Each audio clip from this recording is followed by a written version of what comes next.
We've always known about a missing US submarine somewhere in the Gulf of Thailand.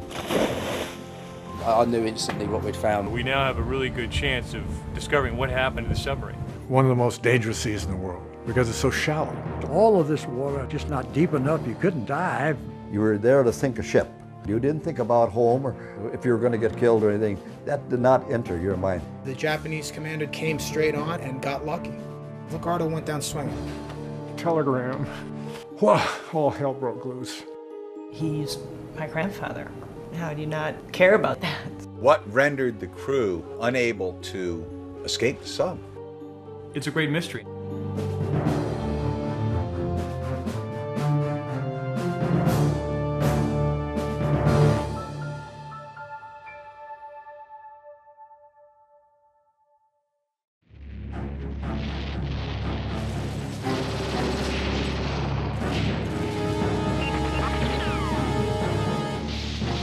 Three months before the end of World War II, as fierce battles raged close to Japan's home islands, an Imperial Japanese Navy convoy loaded with supplies crept northward, cautiously hugging the Gulf of Siam coastline. Enemy crewmen aboard the oil tanker, cargo ship, and two heavily armed escort vessels likely didn't know they were being watched. Soon, one of the Japanese vessels detected the American sub dangerously close. Suddenly, Ben Jarvis, commander of the U.S. submarine Baya, knew he'd been spotted. One of the warships turned toward him, closing fast.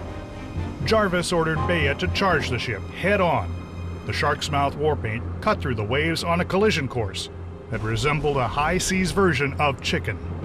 I fired 2 down-the-throat shots, and neither one hit.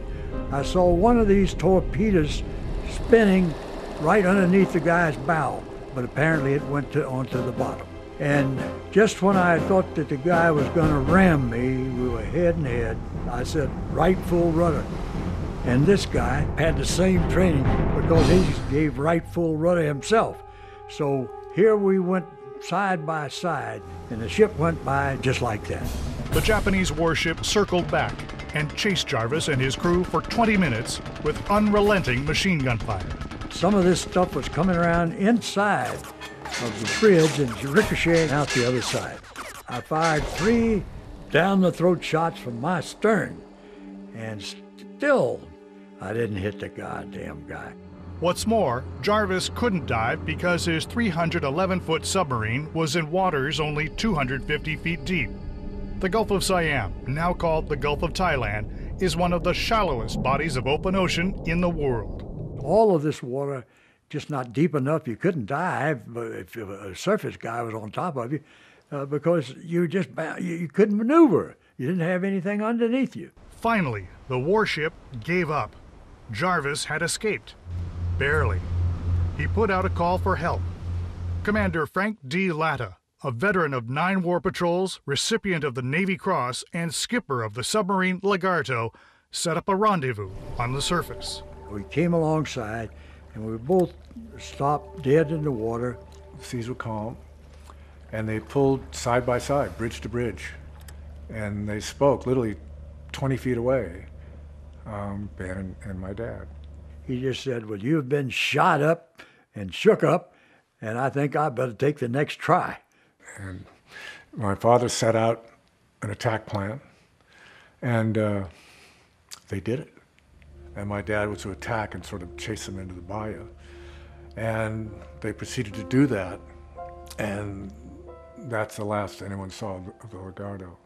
Oh, gee, that's the message truck I ever have out. And he never rogered for any of them.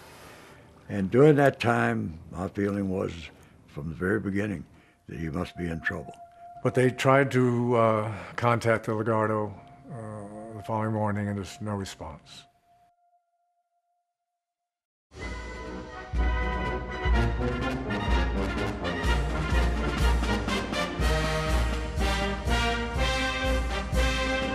One year earlier, Lagarto stood draped in patriotic bunting in Manitowoc, Wisconsin.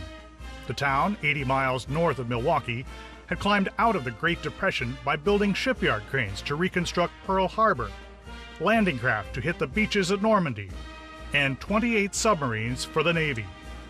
It was a big celebration in the whole community. The banks of the river were lined with people, and including all of the wives and family members of the Lagarto. And it was like 4th of July celebration. It was wonderful.